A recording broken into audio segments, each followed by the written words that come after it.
My father, Bryant, sat motionless in the front row of a 3,000-seat auditorium, both hands clutching an enormous bouquet of roses that had been prepared to celebrate my sister's lie. When the dean announced in a clear, commanding voice, "Francis Townsend, valedictorian of the class of 2024," he turned to stone, his eyes looking up at me from below, filled with disbelief. This was the man who once pointed straight at my face and coldly said, "You are nothing but a failed investment, a mediocre girl who will never come close to your sister's shadow." I stood on the wooden podium, all 10 fingertips pressing into the smooth surface until my knuckles turned white, feeling my breathing remain slow under the blazing lights. He had no idea that the speech I was about to deliver was not to celebrate success, but to reveal the bank statements of my grandmother's $50,000 trust fund, money he had stolen and burned through at the casinos in Atlantic City under the pretense of securing Bella's future. I want to ask you something, but only if my story makes you see a shadow of yourself in it. Before I go on, please take a moment to like and subscribe, but only if this hits close to home. Where are you listening to me from right now? Are you sitting in your small kitchen or driving through the rush of traffic? Drop your location and your local time in the comments. I truly want to know. But before I reveal the truth that made 3,000 people in that auditorium turn their eyes on my parents like needles, let me take you back to a freezing winter night when I was thrown out of the house just for daring to apply for a scholarship without asking my father's permission. The applause from 3,000 people pulled away from me like a tide retreating from shore, dissolving slowly into the steady tick of a pendulum clock hanging in a kitchen I had not stood in for years. I was there again, watching the afternoon light cut through the window and scatter across the surface of an oak table that had faded with time. Its grain worn smooth in the places where my grandmother used to knead dough every Sunday morning. The smell of ginger cookies rose up from somewhere deep inside my chest, not from the room itself, but from the version of this room that existed before Bryant turned it into an extension of his office. That kitchen was the door that pulled me out of the blinding lights of the graduation stage and dropped me back into the place where everything, the protection and the quiet cuts alike, had started. My index finger traced a slow line across the oak, feeling each rough groove where the wood had surrendered to decades of flour and rolling pins and the steady pressure of my grandmother's palms. I leaned down and pressed my cheek against the cool surface, closed my eyes, and let myself hear the click and rattle of her old oven, the low warmth of her laughter as she placed a hot cookie into my open hand. The pale light caught every scratch on the table, and each mark reminded me of a time when love in this house did not come with a price tag or a tuition bill stapled to its back. My fingers found the small silver chain hidden inside my coat pocket, and my thumb began pressing circles into the pendant, a tiny daisy carved by my grandmother's own hands. The metal was cold at first, then warmed against my skin, and I could feel every etched line beneath my fingertip as clearly as I could feel the pulse quickening at my wrist. I held it tight, picturing her face with those eyes narrowed from smiling, her hand wrapped around mine, pushing steady warmth into my bones in this same kitchen that used to glow with afternoon sun. Bryant's shoes hit the floor before I saw him. The sharp crack of leather soles against wood broke the silence in the middle like a plate dropped from a counter. He did not look at me. His arm swung out and knocked my grandmother's ceramic tea jar to the side of the counter, shoving it against the backsplash to make room for a stack of football betting slips he carried under his arm. The lines around his eyes folded into each other as he squinted toward the sink, where Bella's crystal glasses sat piled in soapy water, and he pointed one thick finger at the mess. "Francis, clear that garbage and get Bella some water. She just got back from shopping, and she is exhausted." He stood between me and the window, and his shadow fell across the table in a long dark stripe that covered the spot where I had just rested my face. He pulled a stack of Bella's tuition invoices from inside his jacket, crisp white pages heavy as lead, and slapped them down on the oak right where my cheek had been. The sound of paper hitting wood was dry and final, and a cloud of fine dust lifted into the light. He grabbed the glass water pitcher and poured in a rush, spilling water across the surface of the table, letting it soak into the grooves I had been touching moments ago. Every movement he made was blunt and deliberate, a man claiming territory without asking, turning my grandmother's kitchen into a ledger of debts. I straightened my back, my shoulders pulled inward to keep from touching his shadow, and my eyes locked on the water spreading across the oak. My hands lowered slowly, my palms opening and closing in rhythm with my breathing, my fingers gripping the edge of the apron to hold my body still against the sound of his shoes. I walked to the sink, pushed my hands into the cold water, and felt my fingertips go numb against the white soap foam. I began scrubbing Bella's crystal glasses, each motion precise and mechanical, the way a person moves when they have rehearsed the same action for more years than they care to count. My head tilted to one side, my ear catching the sound of Bryant flipping through invoices behind my back, but my eyes stayed on the soap bubbles dissolving one by one. I drew a deep breath, felt my ribs expand and contract, and kept my pulse from climbing. I picked up a dry cloth and began wiping each glass, turning it slowly under the light to make sure not a single smudge remained on the surface.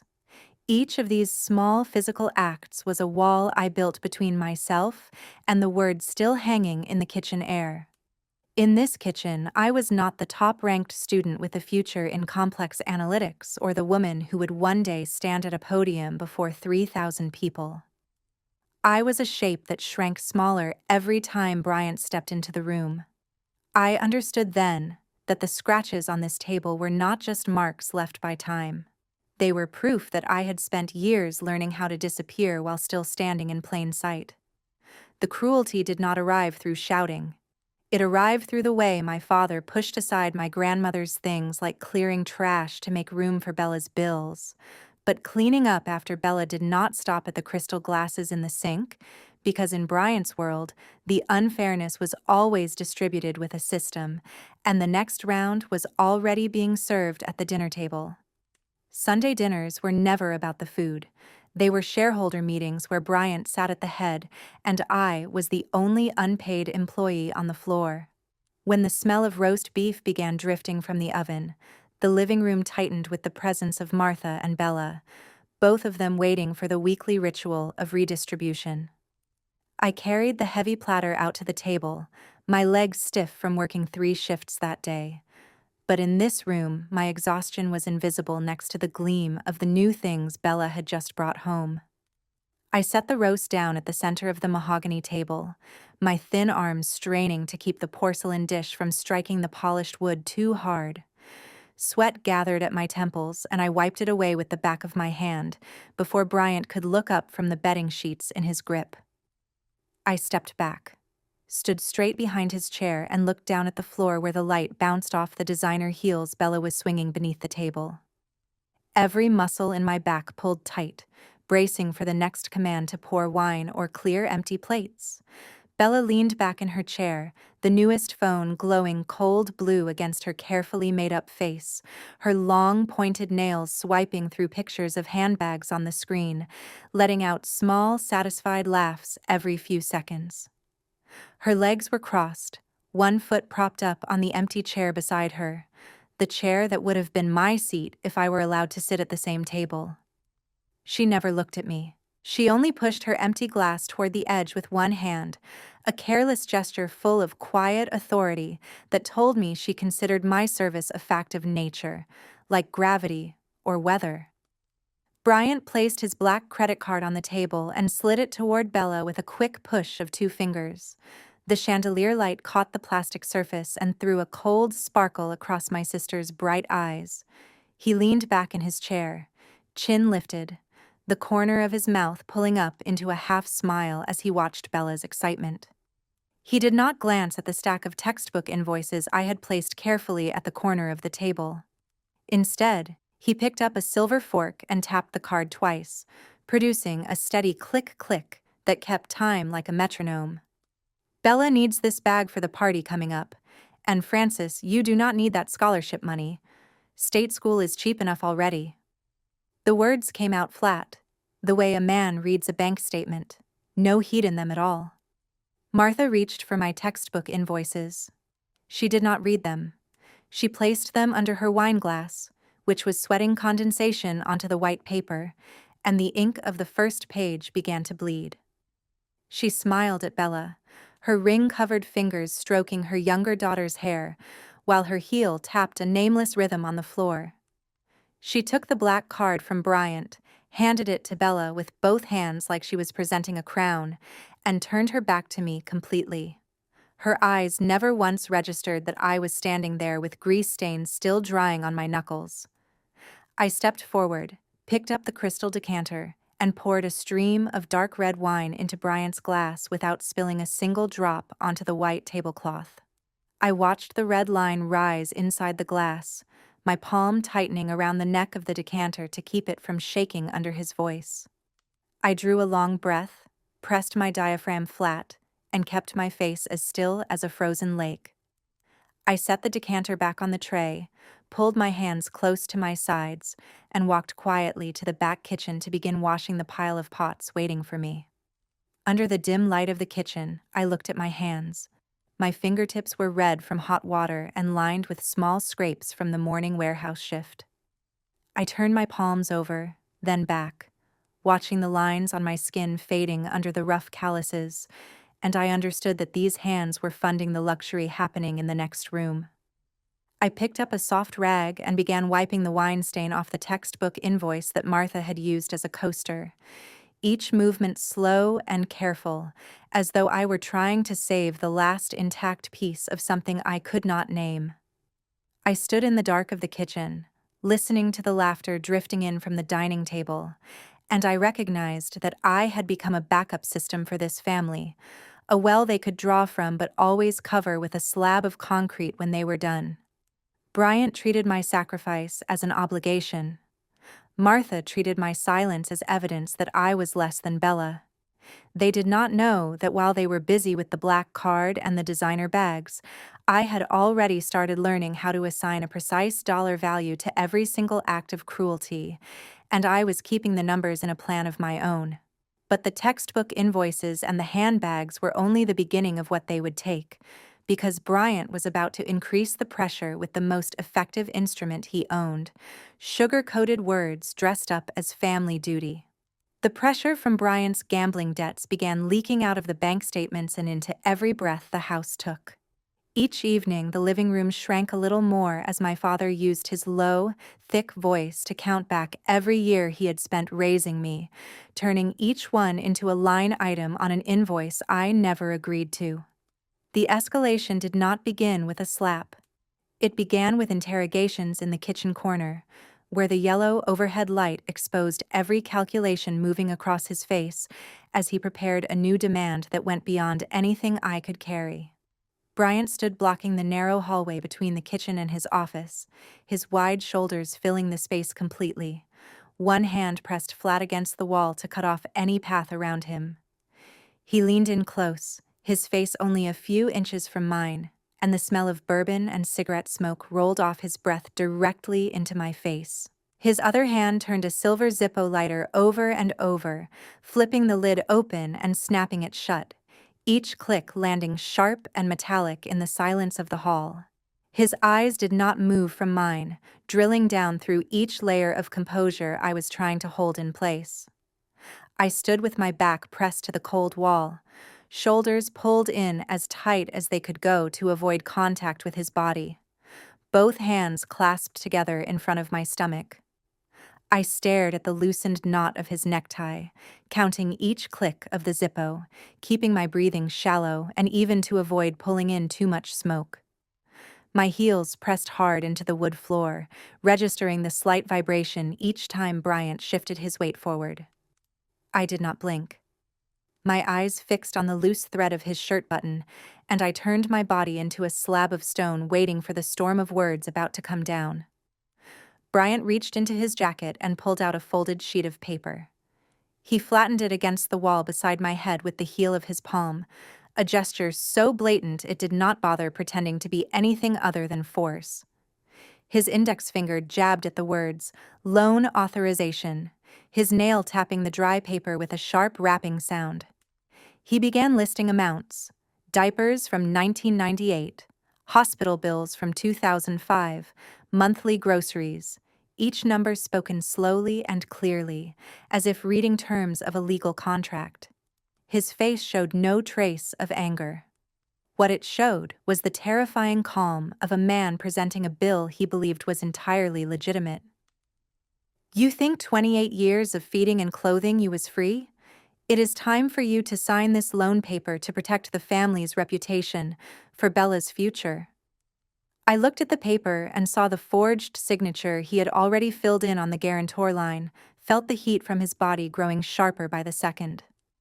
Bryant took another step forward, erasing the air between us, and only his presence and the white paper pinned to the wall remained.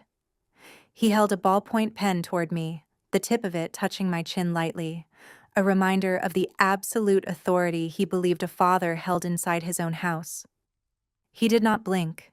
His pupils widened as he waited for me to take the pen and fulfill the duty he had already decided for me.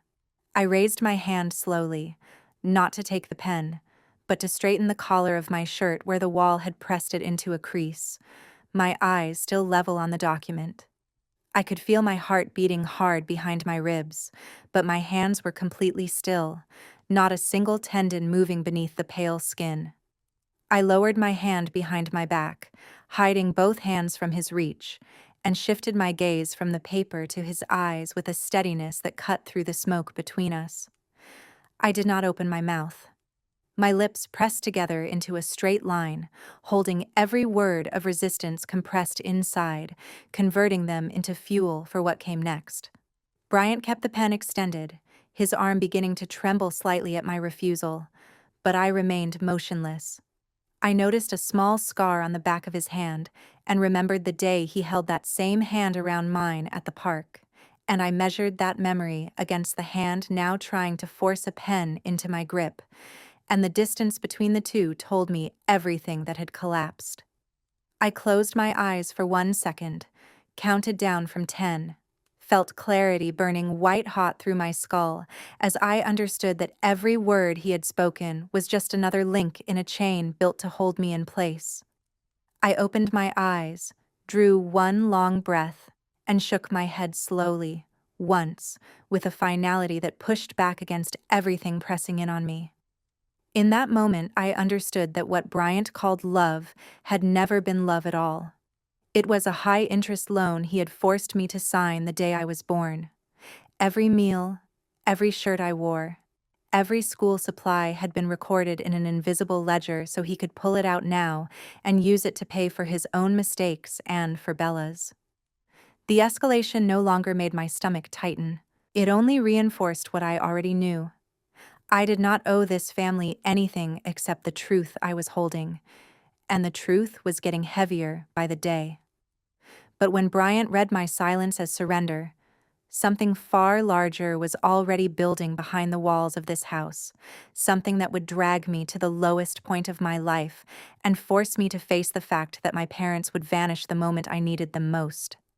The fever hit after my third consecutive shift, and it dropped my body onto the cold basement floor in the middle of a winter night, while snow piled thick against the windows upstairs. I lay on the tile, my breath coming in fractured pieces, my chest stabbing each time I tried to pull in the damp, stale air.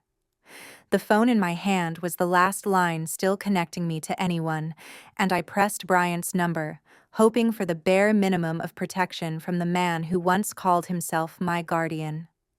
What came back was a string of long, indifferent dial tones that dragged me straight to the bottom.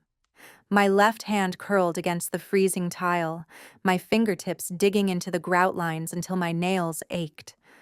I turned my body with effort, the sound of my thin jacket scraping against the floor, my breath pushing out small white clouds in the dark.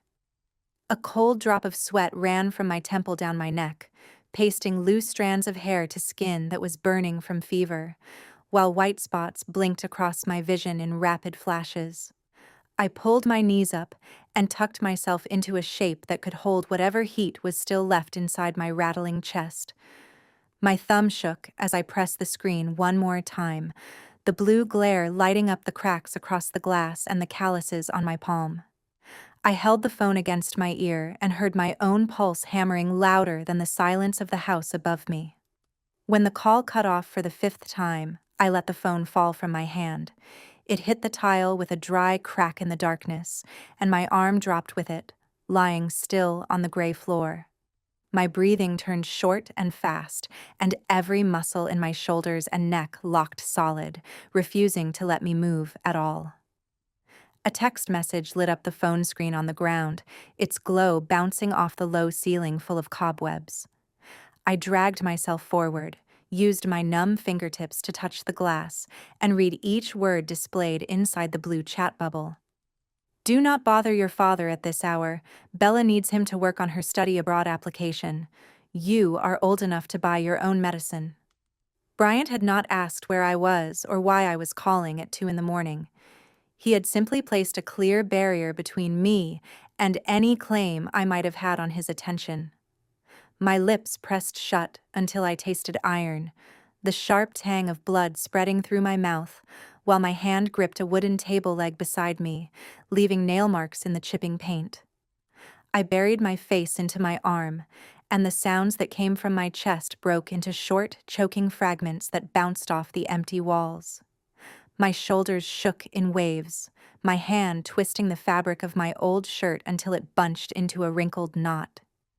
I felt the cold from the stone floor climbing through my entire body, from heels up to the base of my skull, while my mind spun with the image of Bryant upstairs reviewing Bella's paperwork with his reading glasses on and a fresh cup of coffee at his elbow.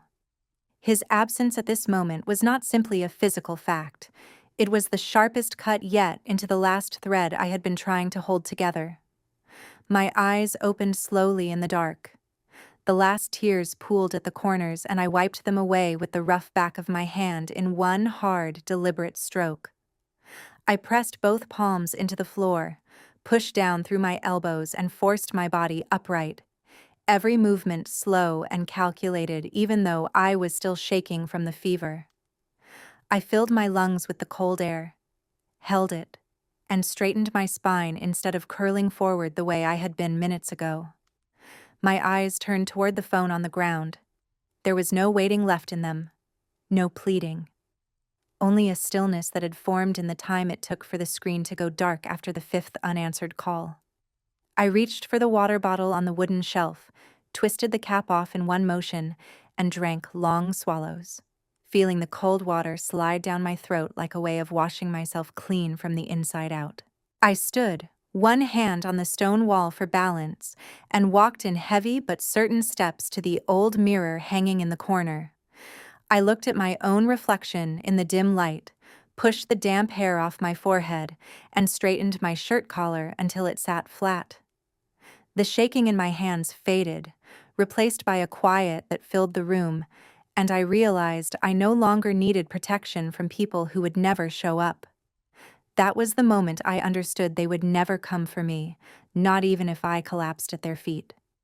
That knowledge cut deep, but it also unlocked the door of the cage I had built out of loyalty I no longer owed.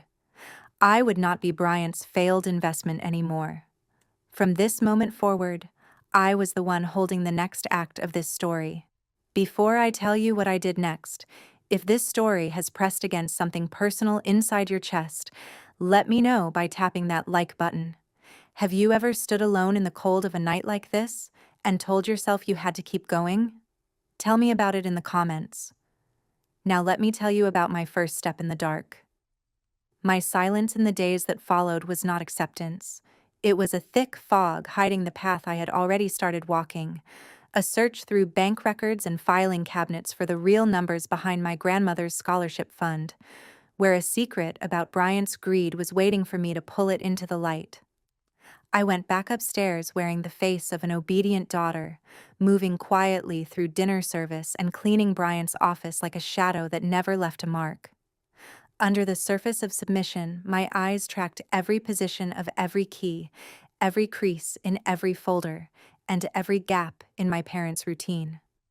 One afternoon, when the house sat empty and the only sound was the refrigerator humming in the kitchen, I stood in front of the old safe in the corner of Bryant's office, ready to reclaim the legacy that had always been intended for me, with the quiet help of someone who had been standing on the right side all along. My fingertips touched the cold metal surface of the safe, turning the dial through the combination I had memorized over months of watching Bryant from the kitchen doorway. A small click broke the silence of the room, and I pulled the heavy door open, revealing stacks of papers stuffed inside without order. I used 2 fingers to slide out a yellow envelope stamped with the bank's seal, and my breathing thinned as I turned each page of the trust fund statements bearing the name Francis Townsend. My eyes swept across the numbers and stopped at a column of withdrawals, all of them traced to casino addresses in Atlantic City from the summer before. I pulled out my phone, laid the papers flat on the desk, and photographed each page with hands that did not move, not a tremor, not a flinch. The camera flash fired and died, capturing the truth about $50,000 that had vanished under Bryant's clumsy forged signatures. I returned each page to its exact position, wiped my fingerprints from the safe door with a handkerchief, and closed it without a sound. I stood straight, drew a long breath to slow my heartbeat, and kept my eyes on the spare key hanging from a hook on the wall behind the desk. Uncle Mark sat across from me in the far corner of a quiet coffee shop, his hand shaking slightly as he pushed a blue folder across the scratched wooden table. He did not look me in the eye. His gaze stayed fixed on the window, watching for anyone from Bryant's circle who might pass by. His fingertips tapped the edge of the folder, a nervous habit visible in every joint, as he handed me the original copy of my grandmother's will and a set of bank documents that had never been made public. "This is the last piece of legal evidence you need. Your grandmother prepared this because she knew that one day your father would no longer be the person protecting you." I took the folder and felt the weight of truth settle into my palm, while Mark's body seemed to sink lower, as if he had just set down a moral burden he had carried for years. I opened the final page of the will, where my grandmother's blue ink signature had faded beside the red seal of the family law office, and my eyes stopped at the clause granting ownership of the house to me. My thumb pressed lightly against the rough paper, drawing warmth from the past into hands that were tired from years of labor. Mark cleared his throat, took a sip of cold coffee, and pushed his chair back. His eyes still uncertain but his voice steady as he committed to testifying in court. I nodded slowly, slid the folder into my bag, and kept every muscle in my face completely flat to hide the tremor running through my chest. I walked back into Bryant's house with the bag still holding the evidence, but my face wearing the mask of daily obedience. I went to the kitchen and began making tea. Each motion of pouring water and placing the cup on the tray performed with the precision and gentleness of someone for whom nothing had changed. I watched the back of my father's head as he sat in his armchair, my eyes passing over the curve of his neck with a calm that had no mercy in it, while my hands kept the tray from making a single sound. When Bryant turned, I lowered my head slightly, offered a thin smile, and asked him about the plans for Bella's upcoming graduation party. I bent down to pick up scraps from the living room floor, and this act of service, low and small, became the perfect cover for a mind running at full speed behind a blank expression. I listened to Bryant talk without pause about Bella's manufactured achievements, my hands continuing to sort old newspapers without letting a single twitch cross my face. I breathed in the thick cigarette smoke that filled the room and converted the physical discomfort into a chemical that kept me sharp and cold. Every time Bryant glanced my way, all he saw was a pitiful daughter trying to earn his approval. He had no idea he was looking at the person who was about to take everything from him. I was no longer standing outside my own life. I held the full record of every cut they had made, and Bryant and Martha were still performing their own play of self-congratulation, completely unaware that my grandmother's legacy was sitting in my bag, ready to be revealed at the exact moment they believed they were untouchable. The truth did not need to raise its voice. It only needed careful preparation and a heart that had gone completely still in the presence of their lies. But before the truth could surface, I had to survive one final performance from Bryant, a staged graduation dinner where he intended to use 3 calculated waves of pressure to force me into signing the last loan document and drain whatever I had left. The celebration dinner the night before my graduation unfolded inside the most expensive restaurant in the city, where Bryant had invited every business partner and neighbor to witness the manufactured glory of the Townsend family. I sat at the farthest corner of the table, playing the part of a quiet and humble older sister, watching Bryant prepare a scene designed to push me to the edge in front of everyone. Under the chandelier light, I could feel the 3-part plan closing in, beginning with a warmth so false it sat in my stomach like spoiled milk. Bryant stood up without warning, walked to my side, and placed a heavy hand on my shoulder, squeezing gently with the tenderness of a father who treasured his firstborn.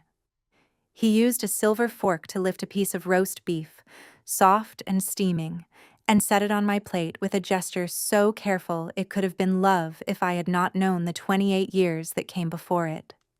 He leaned down and whispered into my ear about memories from when I was small, his voice low and heavy with what sounded like regret, while every guest at the table smiled and nodded in approval.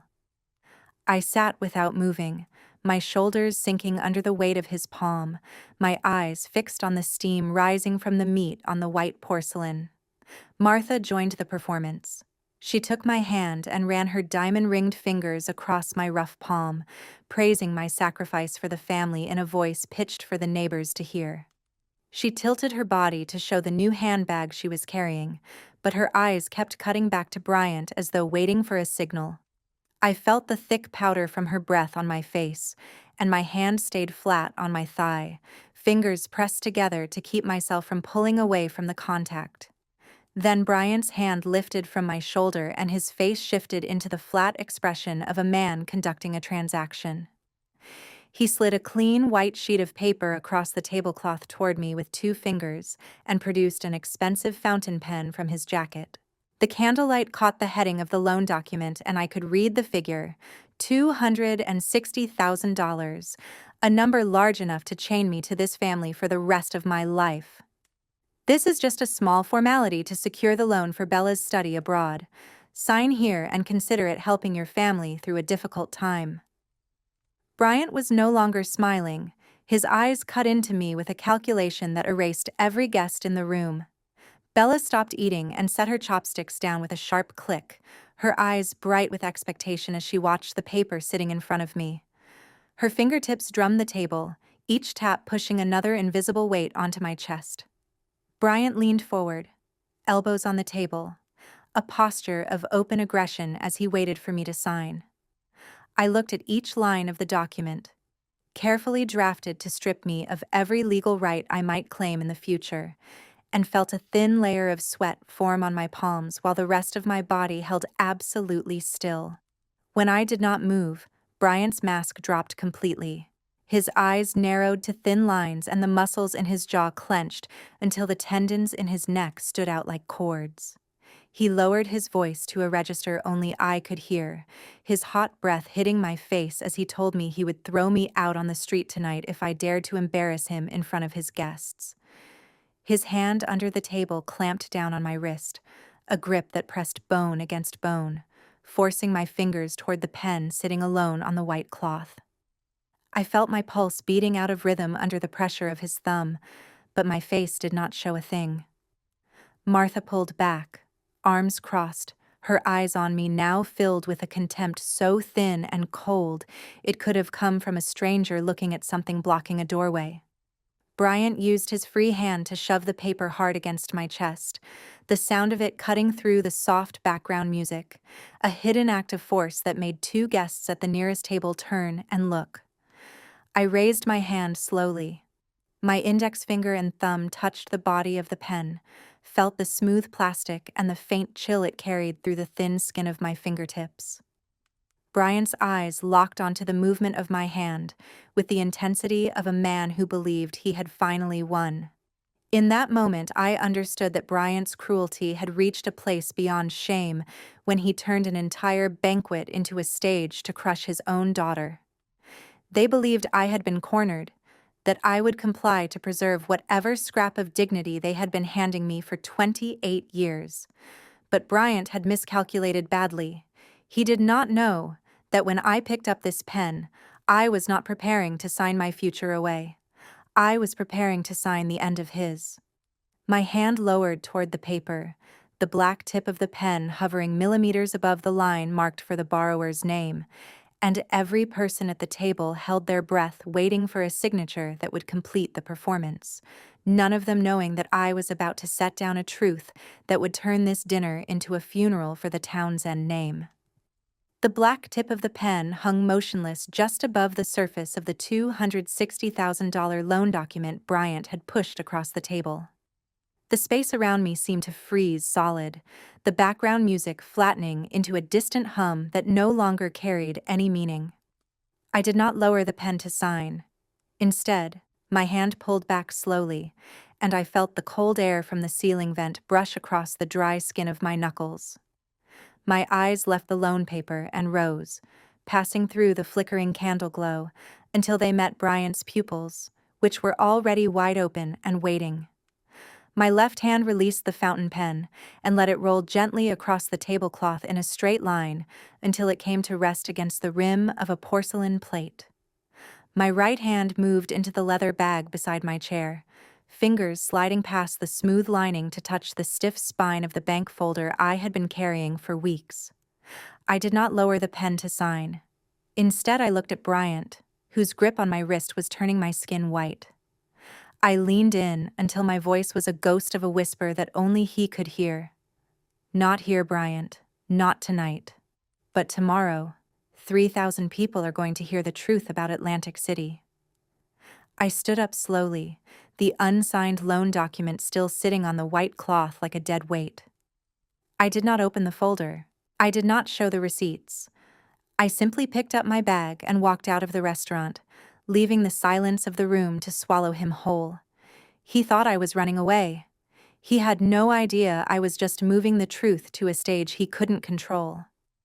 The night air outside the restaurant was the last thing I breathed before the world changed. The next morning, the heavy wooden doors of the auditorium swung open, and I felt the gaze of 3,000 people as I walked toward the podium. I saw Bryant in the front row, his hands clutching those roses, his face a mask of false pride. When the dean called my name as valedictorian, the world went silent. I reached into my gown, pulled out the blue folder, and began to read. I didn't read my speech. I read the bank statements. I watched Bryant turn to stone as the silence of the room turned into a roar of disbelief. The needles of 3,000 eyes pierced through him, and for the first time in 28 years, I breathed air that was finally clean. The echoes of that dinner did not stop at the restaurant walls. They spread through the community like a verdict delivered without a judge, pushing Bryant and everyone who had stood beside him into a spiral of consequences none of them had ever prepared for. A few weeks passed, and the house in Connecticut was no longer a symbol of success. It had become a monument to financial and moral collapse. Bryant lost access to new lines of credit, and the business partners who once applauded him at fundraisers now crossed the street when they saw his old SUV turning the corner. Meanwhile, I began receiving calls and messages from people caught in the middle. People who had finally realized that their own blindness was part of the machinery that had been stripping my future for years. I sat on the carpeted floor of my new apartment, my hands carefully peeling tape from a cardboard box that held my grandmother's belongings, returned to me by court order. My fingers touched a white linen tablecloth embroidered by hand, and I felt the softness of the thread and the faint lavender scent still caught in the folds. I spread the cloth across my small round table, my hands moving slowly, lifting each piece of ceramic from the box, the way a person picks up fragments of a life they thought was gone. My eyes passed over the asset liquidation papers from Bryant's case, noting the line that read, "Transfer of ownership," and I registered it with absolute calm. I pulled out an old photograph of me and my grandmother standing in front of the house, held it by the edges to keep it from creasing further, and used a soft cloth to wipe the dust from the glass of the wooden frame, every motion as gentle as touching something alive. My lips did not curve up, but the tension that usually pulled at my jaw and forehead had released, leaving my face smooth in a way it had not been under Bryant's roof. I placed the photograph in the most prominent spot on the bookshelf, stepped back to look at it in the new space, and felt my heartbeat settle into a rhythm I could trust. Bella stood in the doorway of my apartment, her face bare of any makeup, her eyes swollen, her hair falling loose and tangled against the collar of a worn jacket. She did not step inside. She leaned against the frame, both hands clasped together, her fingers picking at the peeling skin around her nails. She dropped her head low, and tears fell onto a pair of old flat shoes, a complete reversal of the polished woman who had sat across from me at the dinner weeks before. She pulled a small piece of paper from her pocket, set it on the table near the door, and took a step back, her body trembling under the weight of a regret that had arrived too late, and an isolation she had never experienced before Bryant's system fell apart.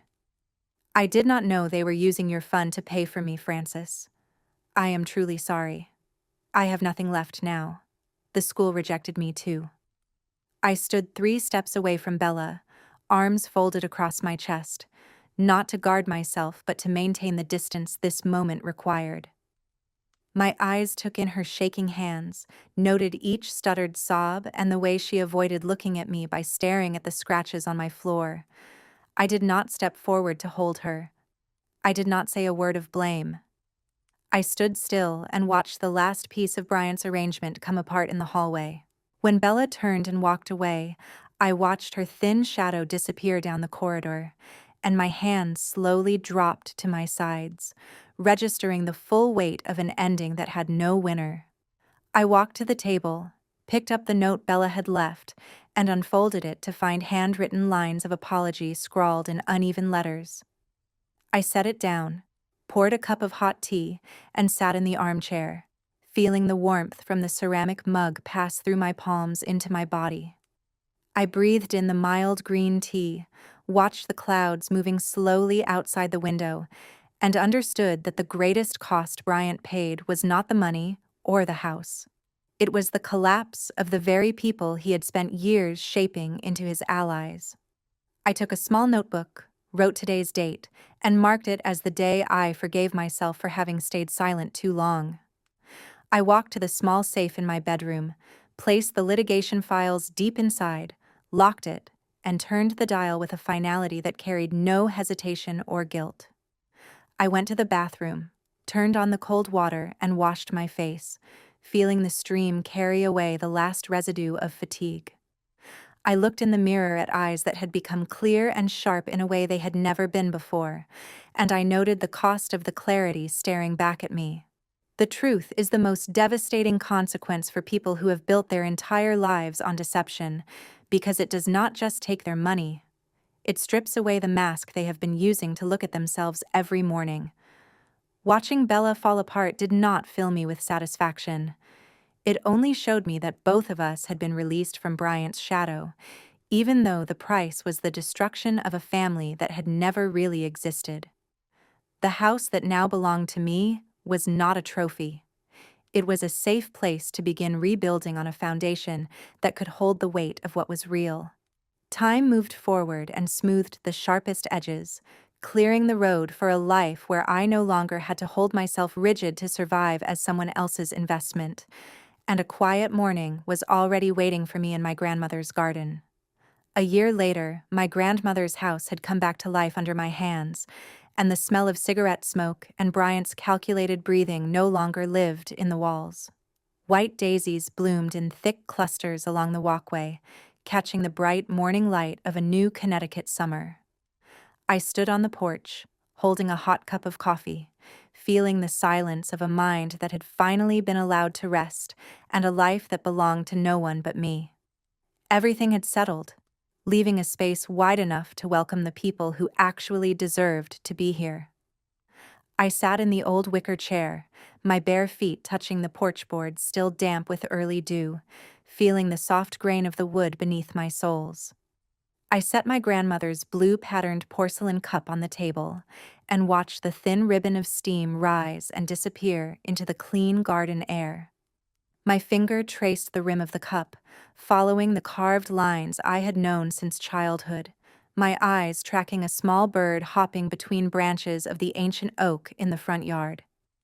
Every movement I made was unhurried, my breathing deep and steady, blending into the rustle of leaves and the light breeze passing through.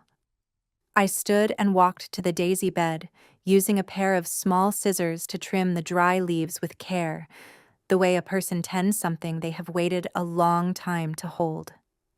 My hands were no longer gripping table edges or squeezing bag straps.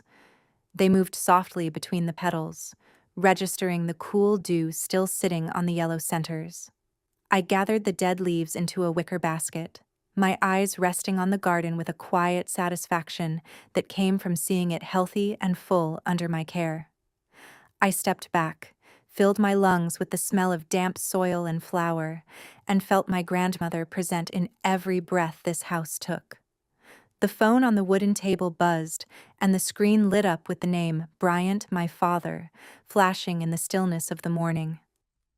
I walked toward it slowly, stood over the glowing screen, and watched each letter of his name with a calm that carried no tightness in my chest and no jump in my pulse.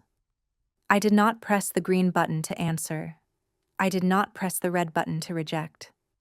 I stood there and let the call pass until the screen went dark and the buzzing stopped. I had not blocked his number. I left the door open for contact from a distance, but I chose not to step back into the cycle of manipulation and debt he had spent decades building. I picked up the phone, flipped it face down on the table in one deliberate motion, covering Bryant's presence completely in my quiet space.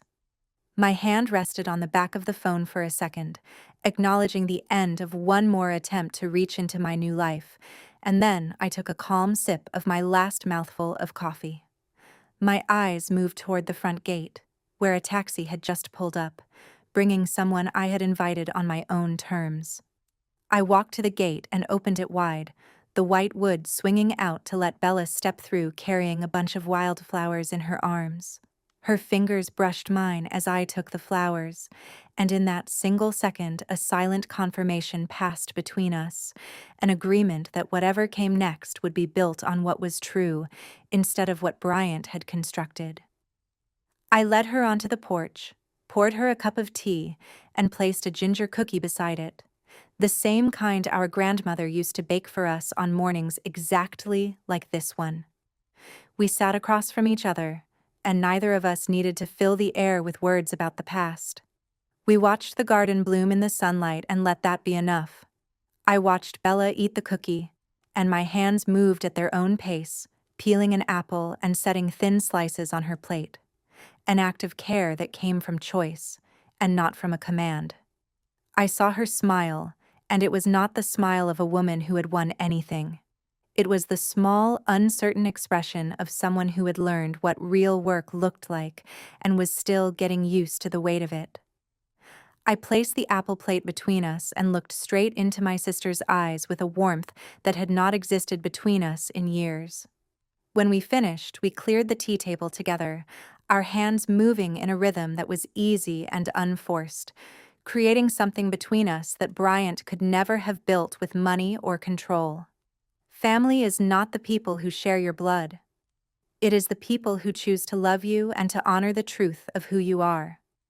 I left the door open for Bryant, not because I expected him to change, but so I would not have to live inside the shadow of holding a grudge, even though I knew I would never go back to being his investment again.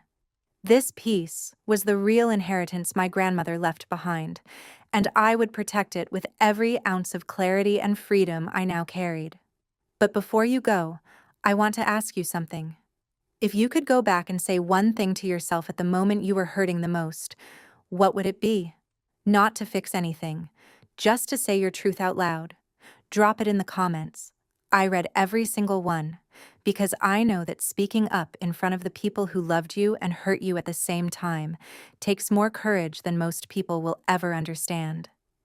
And if this story made you feel a little less alone tonight, that means everything I could have hoped for.